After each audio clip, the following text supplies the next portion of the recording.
automatic weapons at Blackwater's North Carolina headquarters.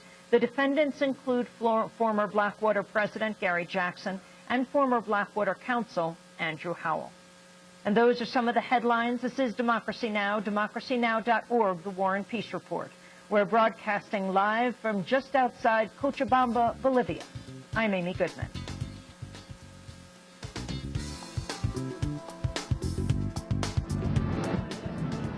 We're walking here on the street. We're on April 8th, 2000.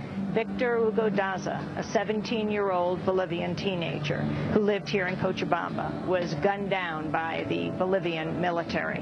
This was during the time of the water wars. The military that day had declared martial law in Cochabamba.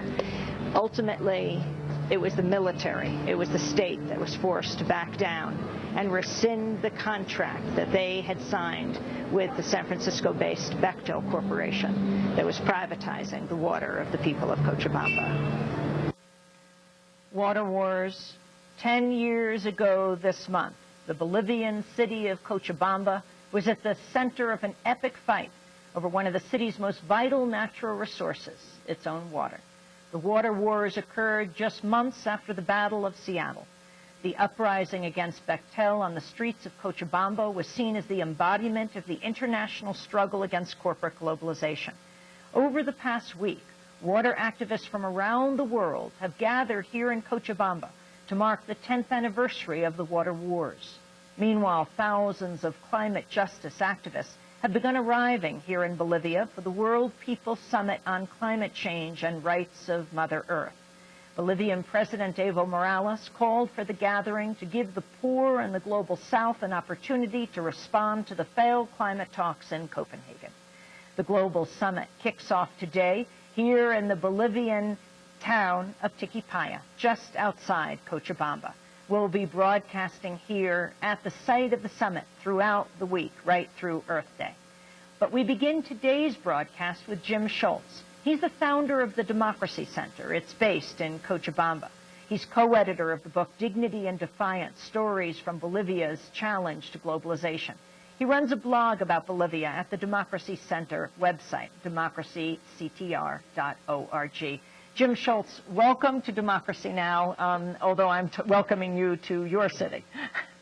It's really great, Amy, that Democracy Now! And you were here in Cochabamba. I just think it's really is commendable. You've come all the way here. Well, it is astounding to see the gathering of people that is happening, has been as a result of the 10th anniversary of the water wars. Before we go to the water wars, and we're going to take a fascinating tour of Cochabamba with Marcela Oliveira, who was there 10 years ago in the streets. But I wanted you to place us geographically and in what is happening right now, this People's Climate Summit that's about to begin. Well, you know, it's interesting. The Climate Summit and the Water War are related by more than just a coincidence of the calendar. Bolivia is, in the way that Bolivia was a symbol in the water war of economic globalization and resistance to it, Bolivia, I think, is becoming a symbol of the impact of climate change. I mean, this is a country where glaciers that have existed for thousands of years, some of them are gone completely and the rest of them are going. And so I don't think it's a coincidence that here in this valley of Cochabamba against these hills that we are bringing people together to talk about, from a people's perspective rather than just a government's perspective or a corporation's perspective, what is it that needs to be done to deal with this crisis of climate change. There's something about Bolivia, you know, people talk about it as being the heart of South America. It's not just the geographic heart. There's something very spiritually compelling, maybe environmentally compelling about this place that once again has called people to think about their relationship with the resources of the earth and who controls them. Well, we're broadcasting technically in Tiquipaya, this town just outside of the city of Cochabamba. Right behind us in this glass convention center where the People's Climate Summit will take place is a mountain. That will transition us to the water wars. Right. Well, it's called Mount Tenari, and it's beautiful. For those of you who could see it, those of you who are on radio, you could probably find a picture of it on the internet. And in 1999 and 2000, when Bechtel from San Francisco, very huge corporation, obviously, came here, they came under an assumed name. They weren't going to come here as Bechtel. In fact, nobody knew they were Bechtel. And so what name did they pick? They called themselves Aguas del Tunari. They named themselves after that mountain. So this subsidiary of Bechtel, what did it attempt to do? Give us the chronology. Marcella will take us to the streets of Cochabamba in a few minutes, but explain how this transpired. And also, in your book, a fascinating look at the water wars, the first chapter, you talk about documents that you got a hold of at the Democracy Center and what you've come to understand about how this deal went down. Well, people like a good David and Goliath story. And the water revolt is, David not just beating one Goliath, but three. We call them the three Bs, Bechtel, Banzer, and the bank. The fact that the water was privatized at all in Cochabamba, it wasn't like people in Cochabamba said, gee, that would be a really great idea, let's vote for it.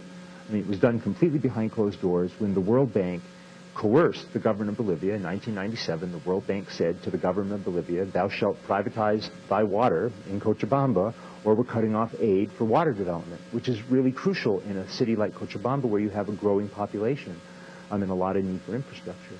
So Bechtel, so the government of Hugo Banzer, who was our former dictator in the 70s, who became the president, the government of Banzer privatized the water system of Cochabamba into the hands of this mysterious foreign corporation, Aguas del Tunari. And during the water revolt, I remember it was Saturday, and it was the morning that Victor Hugo Daza, a 17-year-old boy, was shot in the face and killed. And his family and other people carried his body literally to the Central Plaza for a wake. And the Democracy Center, we started looking on the internet and trying to figure out who the heck this company was. And we had a lead from somewhere that there was a Bechtel connection, and we were able to track down that, in fact, it was Bechtel. And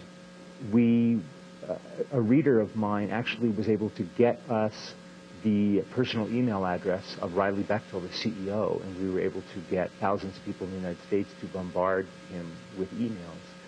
And he was a great-grandson of the founder? I think so. And he's the president and CEO. And just to put that in context, Bechtel is an $18 billion, then it was an $18 billion a year corporation.